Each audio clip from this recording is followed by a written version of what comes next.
Brand new reporting today suggests that Republicans are indeed feeling the heat for handing over the keys of the government to Donald Trump and Elon Musk.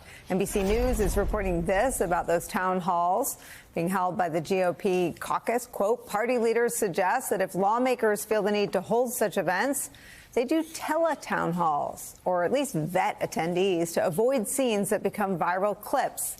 It's according to GOP sources. The viral nature of video clips spreading from one district to another means a bad confrontation in safe Republican territory could influence voters in battlegrounds.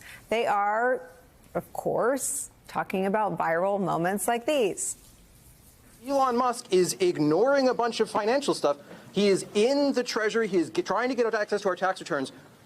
Are you going to subpoena him at some point? When will you stand up to them and say that is enough? It's not up to Musk. You're surrendering to billionaires, you coward! My concern right now, and I think I speak for a lot of Americans, is Elon Musk. I take education very seriously. I think AI can be transformative. School lunches! Why is this being jammed down the pipe so rushed and sloppily? So, Use a scalpel.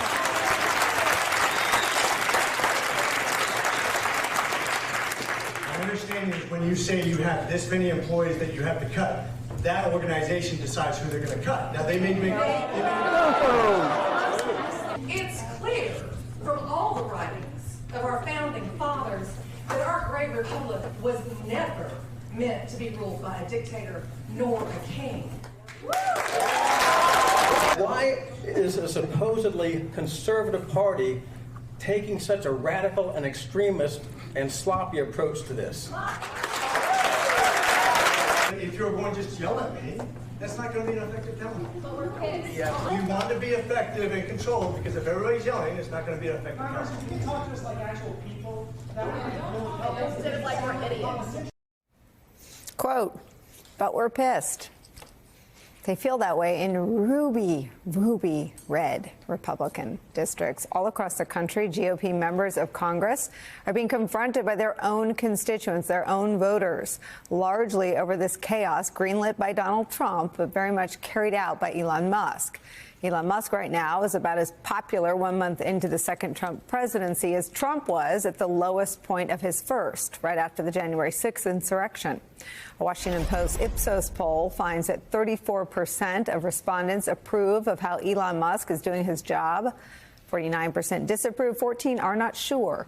Just 56% of all Republicans approve of Elon Musk shutting down any federal program he deems wasteful or unnecessary.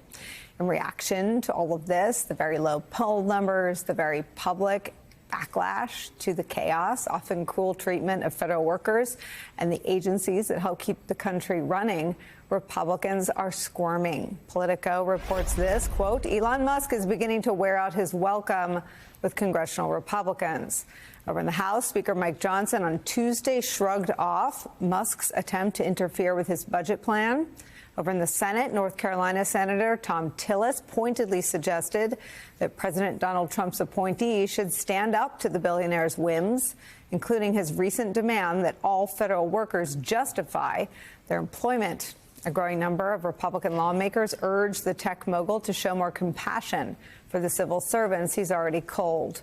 Not helping their attempts at distancing themselves from Elon Musk, scenes like this one.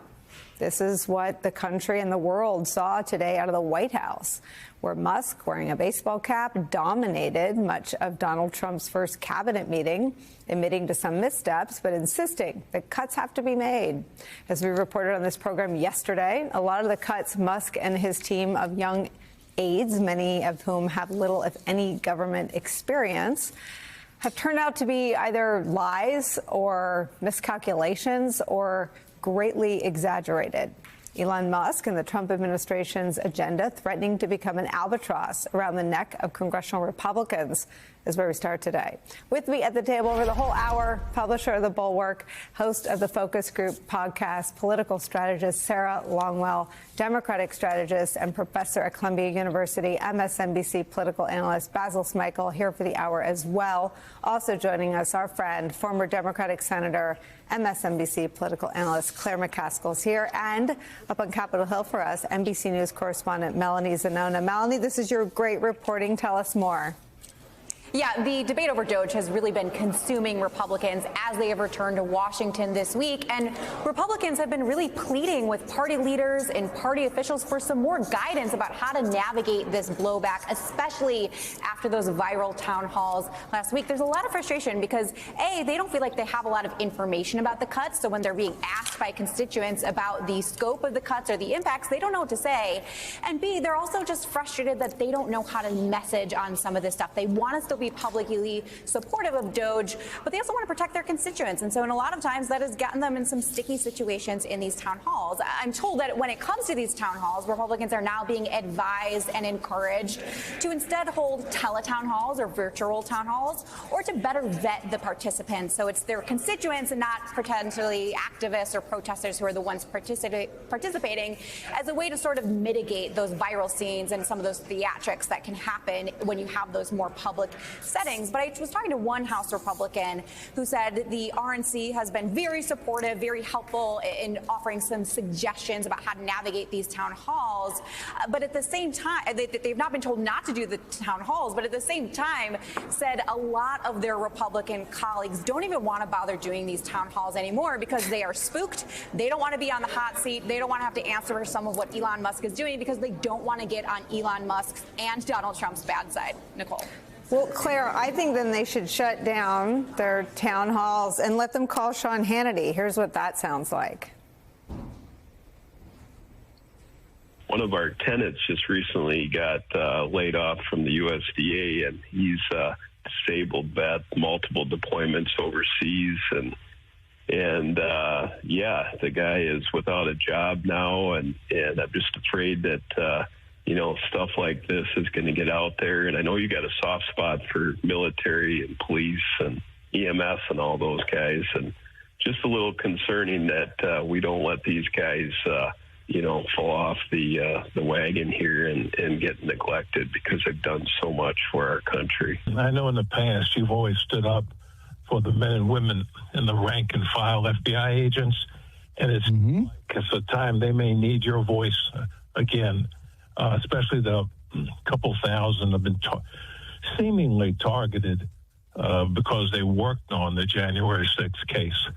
And I know one of the main goals in the FBI of the new administration is to depoliticize it.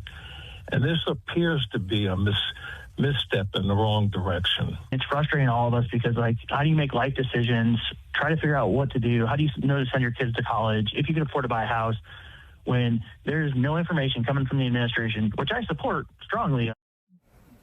Claire McCaskill, the problem with the tactical solutions on the table from Melanie's fantastic reporting is that none of them deal with the root cause of Trump's own voters' anger. They're angry because it's happening to them. They're angry. And what to me is so revelatory about this news cycle is that it blows out of the water the idea that all the information isn't reaching everyone.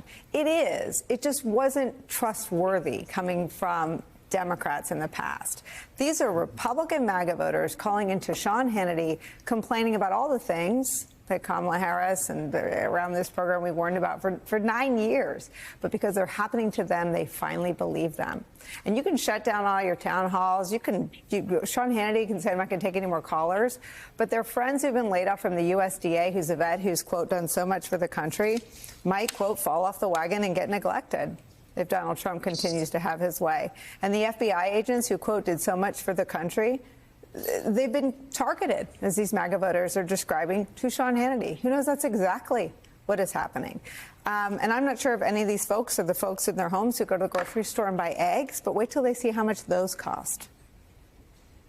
Yeah, Elon Musk doesn't know what he doesn't know about trying to downsize the federal government. There's a way that you could go about this in a transparent, methodical, and competent way. But the way he's doing it is almost childlike, Nicole. It is, you know, with the chainsaw and, you know, the black baseball cap and the sunglasses. And, you know, he thinks this is like laying off a bunch of people on a social media site.